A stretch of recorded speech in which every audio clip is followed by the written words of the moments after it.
अहवालात जो कोणी दोषी असेल, जो कोणी, आणि माझ्या या मताशी श्रीमान उपमुख्यमंत्री अजितदादा पवारही या ठिकाणी पूर्णपणे सहमत असतील की या अहवालामध्ये कोणीही दोषी आढळला तरी त्याच्यावर कारवाई होईल। जी काही माझ्याकडे माहिती आहे त्यानुसार हा जो काही करार त्यांनी केला होता त्या करारामध्ये पैशाचं एक्सचेंज हे बाकी होतं, पण रजिस्ट्री पूर्ण झाली होती।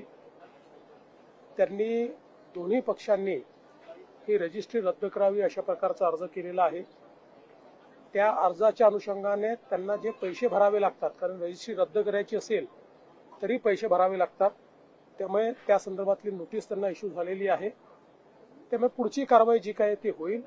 पण हे जरी झालं तरी देखील जी काही क्रिमिनल केस दाखल झालेली आहे ती यांनी संपणार नाही।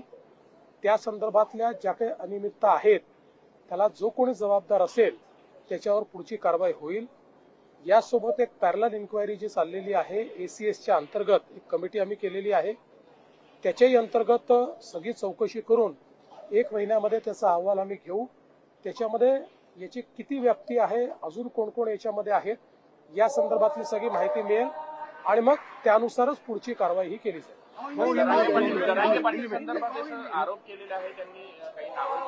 असं आहे की या संदर्भात पोलिसांनी कारवाई केलेली आहे, 2 जणांना अटक केलेली आहे। सगळ्या प्रकारची चौकशी केली जाईल, कुठल्याही पद्धतीने कोणालाही याच्यामध्ये सोडलं जाणार नाही।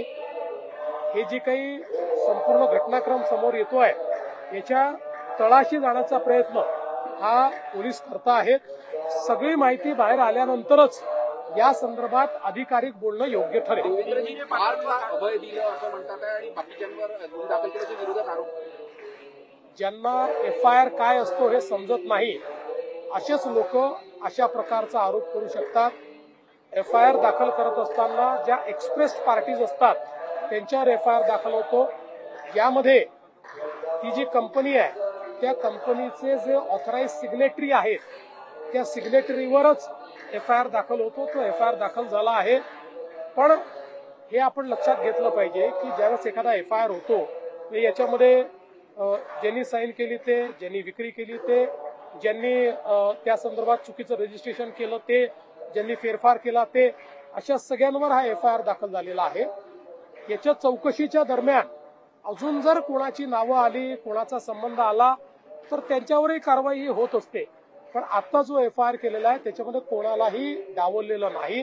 नियमानुसार ऑथराइज सिग्नेटरी, नियमानुसार पॉवर ऑफ अटर्नी होल्डर हे एफआयआरचे जबाबदार असतात, त्यांना जबाबदार धरलेला आहे। संपूर्ण जो करार झाला त्याच्यात शीतल तेजवानी एक नाव होतं, पण करार रद्द झाला त्याच्यात शीतल तेजवानी हे नाव होतं। ते मी आता बघितलेलं नाहीये, ते बघितल्यानंतर मी सांगू शकतो। सापडले तर इथून पुढे त्यांच्यावर कारवाई होईल। असं आहे की आता तुम्ही अहवाल येऊ दिला पाहिजे। मी तुम्हाला एवढं निश्चितपणे सांगतो, अहवालात जो कोणी दोषी असेल, जो कोणी, आणि माझ्या या मताशी श्रीमान उपमुख्यमंत्री अजितदादा पवारही या ठिकाणी पूर्णपणे सहमत असतील की या अहवालामध्ये कोणीही दोषी आढळला तरी त्याच्यावर कारवाई होईल। बघा, आम्ही कालही एकाही मिनिटाची वाट बघितली नाही। तात्काळ जे प्रायमा फेसी अधिकारी होते त्यांना सस्पेंड केलं आणि जे प्रायमा फेसी दोषी दिसत होते त्या सगळ्यांवर एफआयआर केला। त्यामुळे सरकारला कोणाला मागे घालायचं नाही, सरकारला काही लपवायचं नाही। अशा प्रकारे जर कोणी चुकीचं काम करत असेल हे सरकार तरी मागे घालणार नाही। मुद्रांक शुल्क माफ झाल्याशिवाय व्यवहार रद्द होऊ शकत नाही असं म्हणतात। मुद्रांक शुल्क भरल्यानंतरच व्यवहार रद्द होणार। मी यापूर्वीच सांगितलेलं आहे की मुद्रांक शुल्काच्या संदर्भातली नोटीस ही देण्यात आली आहे, ती भरल्याशिवाय हा जो काही व्यवहार रद्द होत नाही।